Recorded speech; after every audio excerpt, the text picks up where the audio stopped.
सभी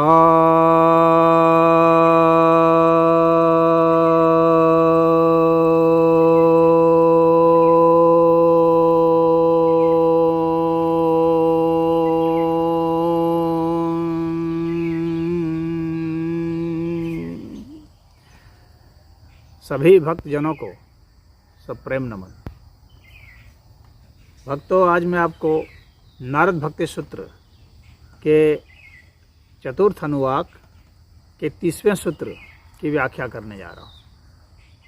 यह 30वां सूत्र कहता है, स्वयं फल रूपता इति ब्रह्म कुमारः।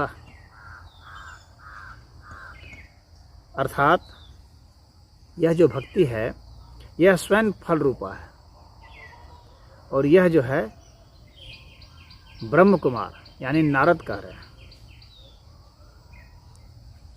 तो नारद यहाँ स्पष्ट कर रहे हैं कि जो भक्ति होती है वह न कर्म के ऊपर निर्भर है न ही ज्ञान के ऊपर,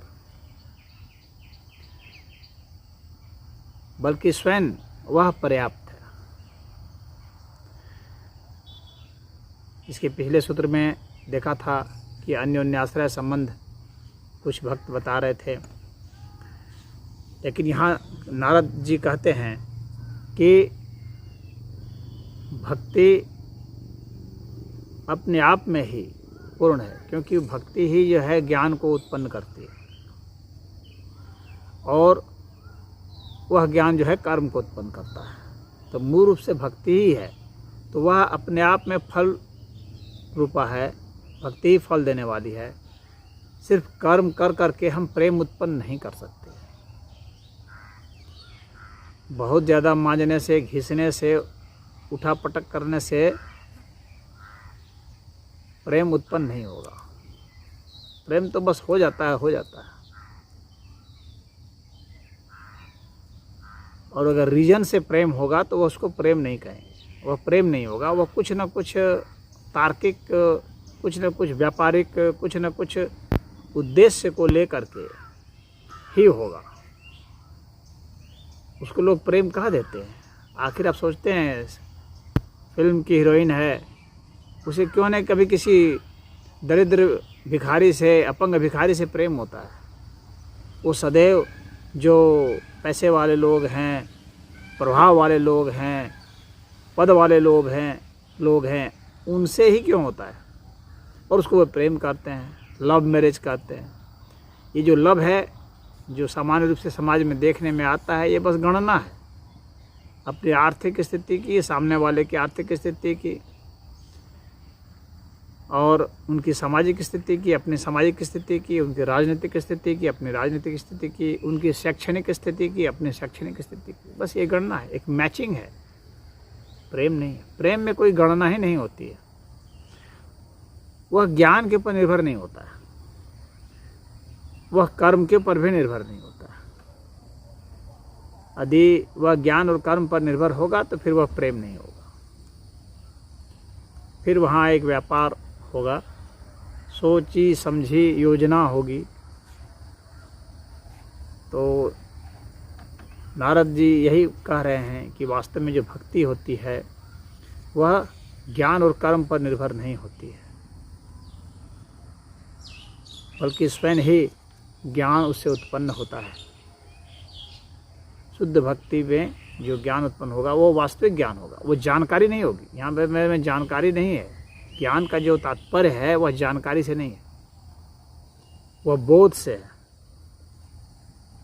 तो इस प्रकार का जो बोध होता है, धीरे धीरे आत्मबोध हो जाएगा, परमात्म बोध हो जाएगा।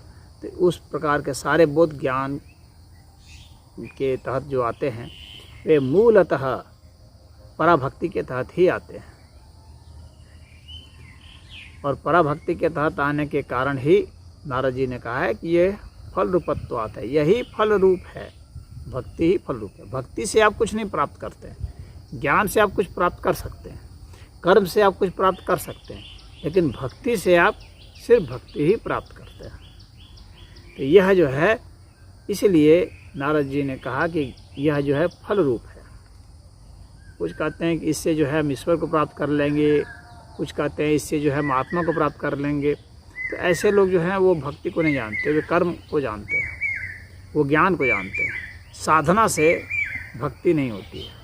भक्ति स्वयं ही साधना है और साध्य है, वो उसकी अलग कोई साधना नहीं होती है। तो साधना के जरिए चित्त की शुद्धि हो सकती है, जो हमें तैयार करता है कि हम जो है, जो प्रभु की कृपा होगी, ईश्वरीय कृपा होगी, उसको हम अपने हर स्तर पर उतर जाने देंगे।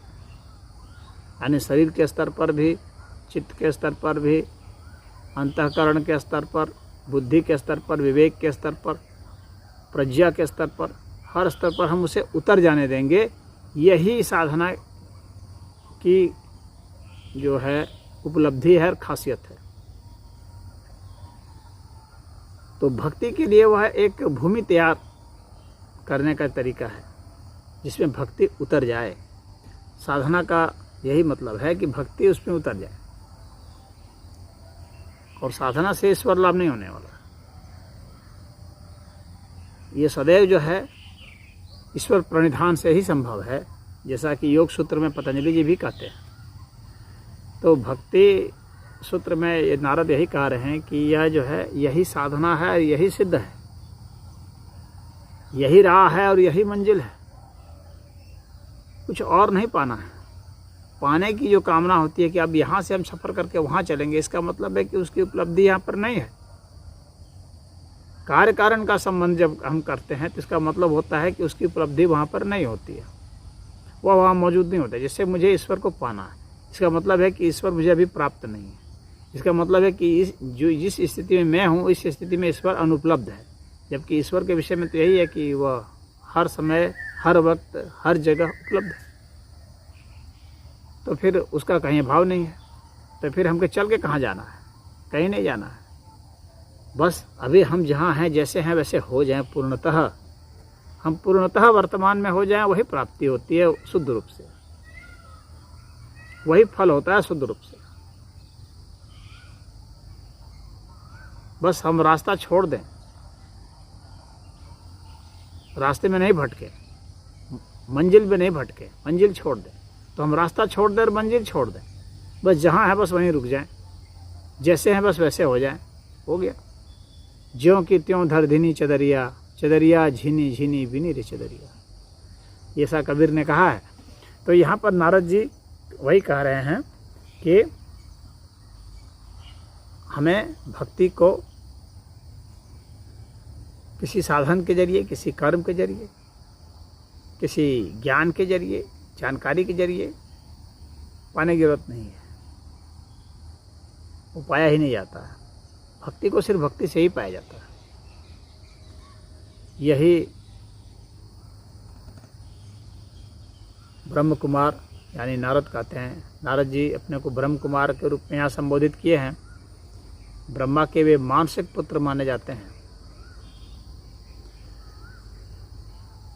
मानसिक पुत्र का अर्थ हो गया जो मन से उत्पन्न होता है, जो वैचारिक स्तर पर उसका वाहक है, तो वह ब्रह्म कुमार है।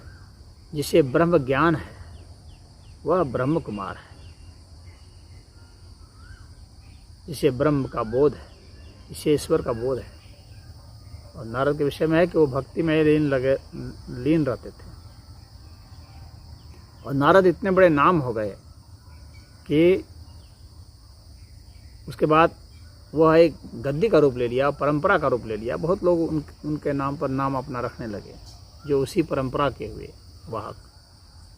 तो नारद जी ने यहाँ पर अपने सूत्र में बहुत ही स्पष्ट कर दिया है कि भक्ति क्या है। तो आज इतना ही। ओम।